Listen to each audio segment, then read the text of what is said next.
Olá, caríssimo telespectador da Rede Século XXI, obrigado por ter permanecido conosco depois desse breve intervalo.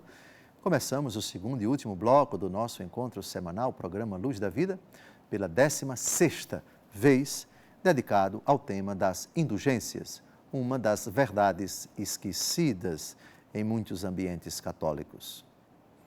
No módulo anterior, no bloco anterior, nós definimos com o Papa São Paulo VI, no famoso documento manual das indulgências, esse texto, Normas e Concessões, que eu tenho aqui em minhas mãos, ele define a indulgência de uma forma muito simples. A indulgência é a remissão da pena temporal devida pelos pecados já perdoados quanto à falta. Quando uma pessoa peca, ela assume uma dupla responsabilidade. Ela é culpada pelo pecado e é responsável para reparar o mal decorrente do pecado que ela cometeu. Portanto, essa pena, essa obrigação de reparar o mal cometido, de lá não sairás até que tenhas pago o último centavo. Jesus fala da obrigação de pagar, de reparar, de ressarcir. E como é que a gente paga a Deus? Depois de ter ferido sua obra, deixando a obra em ordem. Uma pessoa chega e destrói um bem do outro. Foi destruído. Qual é a obrigação? É reparar. Uma pessoa bagunça uma casa, foi culpado, pediu perdão a dono da casa, mas é preciso deixar a casa em ordem. É preciso reparar a bagunça que ele fez. Isso se chama a pena. A culpa, você é culpado porque você é que bagunçou. A pena, você tem a obrigação de reparar. E mesmo que você peça perdão. Pediu perdão, a pessoa perdoou, está resolvido o perdão. Mas a bagunça está feita. O estrago foi feito. Pois bem, isso se chama pena temporal. O que é a indulgência? É a remissão, é o perdão da pena temporal dos pecados já perdoados quanto à culpa. Agora vamos dar continuidade ao nosso estudo sobre esse documento já citado por Paulo VI. Vamos agora ao parágrafo 8 do Manual das Indulgências. Nisso, a indulgência apresenta traços comuns com os outros modos ou meios destinados a apagar as consequências dos pecados, mas também deles se distingue claramente. Quais são as formas de você apagar as consequências dos pecados? Eu vou dar um exemplo. Uma pessoa chega e rouba alguém de outra pessoa algo. Ele leva um livro, por exemplo. Então, essa pessoa, diante de Deus e diante da pessoa que foi roubada, adquire um duplo problema. Primeiro, ela é culpada porque roubou. Depois, ela tem a obrigação de devolver o livro. São duas coisas diferentes. Não seria justo se o ladrão chegasse para, tendo algo que ele roubou, chegasse para a pessoa que foi roubada e dissesse: olha, me perdoe. Eu roubei você e me perdoe.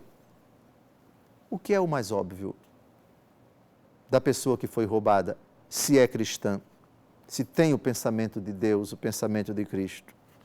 Eu perdoo você, mas quero o meu livro de volta. É lógico? Perdoando você, você não é mais culpado para mim, porque eu já perdoei você.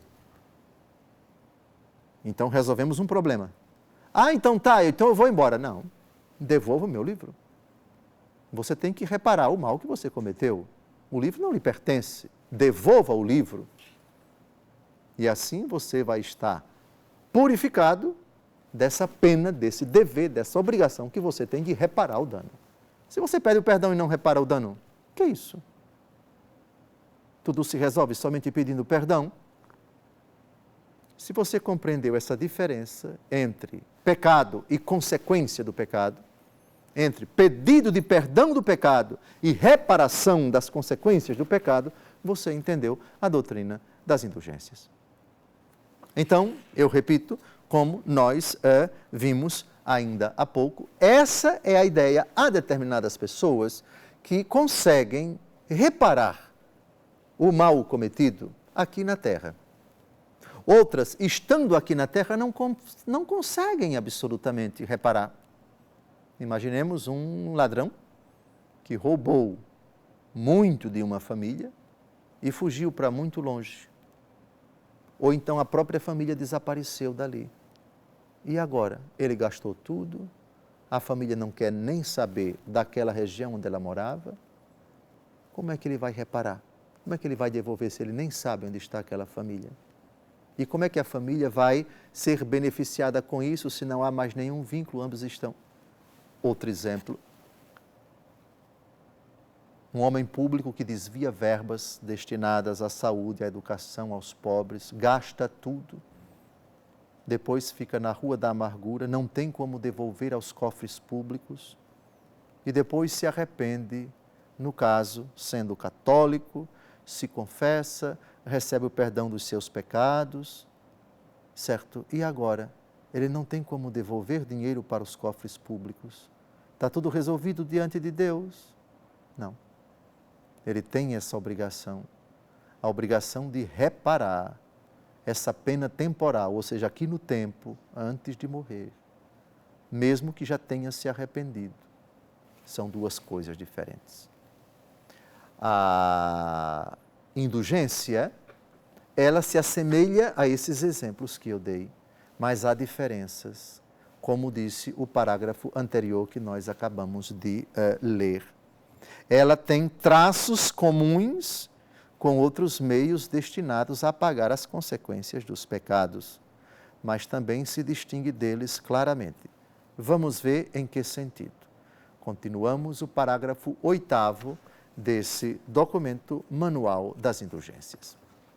Com efeito, na indulgência, usando de seu poder de administradora da redenção de Cristo Senhor, a Igreja não se contenta com rezar, mas, por autoridade sua, abre ao fiel, convenientemente disposto, o tesouro das satisfações de Cristo e dos santos, pela remissão da pena temporal. Rezar é uma forma também de pedir a Deus que quem ainda não remitiu, quem ainda não teve sua pena temporal cancelada, que ela o seja pelos méritos de Cristo. Mas mais do que isso, a Igreja lança mão do seu tesouro. Nós temos méritos quando estamos na graça de Deus. Ou seja, o que é um mérito?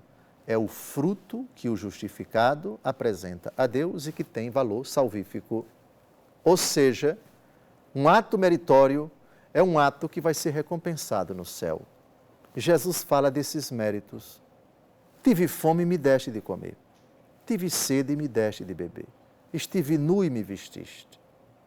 Preso e me visitaste. Enfermo e fostes ver-me. Vinde benditos. Ou seja, são atos que fazemos aqui na terra,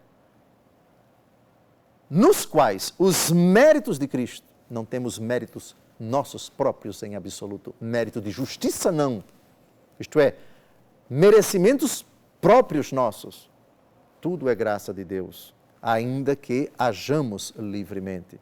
O que tens que não tenhas recebido, 1 Coríntios 4, 7. Eu vivo, mas já não sou eu que vivo, é Cristo que vive em mim. Se eu tenho algum mérito, é Deus Todo-Poderoso em mim. O que tens que não tenhas recebido.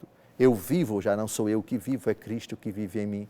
E essas obras meritórias, Deus Todo-Poderoso, tanto dos santos que estão no céu, como daqueles que peregrinam aqui na terra, a Igreja abre esse leque e diz: tais obras podem favorecer, podem ajudar, verdadeiramente ajudam, remitem, seja parcial, seja completamente, ou seja, de forma plena, indulgência parcial, indulgência plenária, remitindo, cancelando, parcial ou totalmente, as penas temporais dos pecados já perdoados quanto à culpa, seja dos vivos, em certas ocasiões, seja dos falecidos. Mas vamos agora à continuação do parágrafo 8.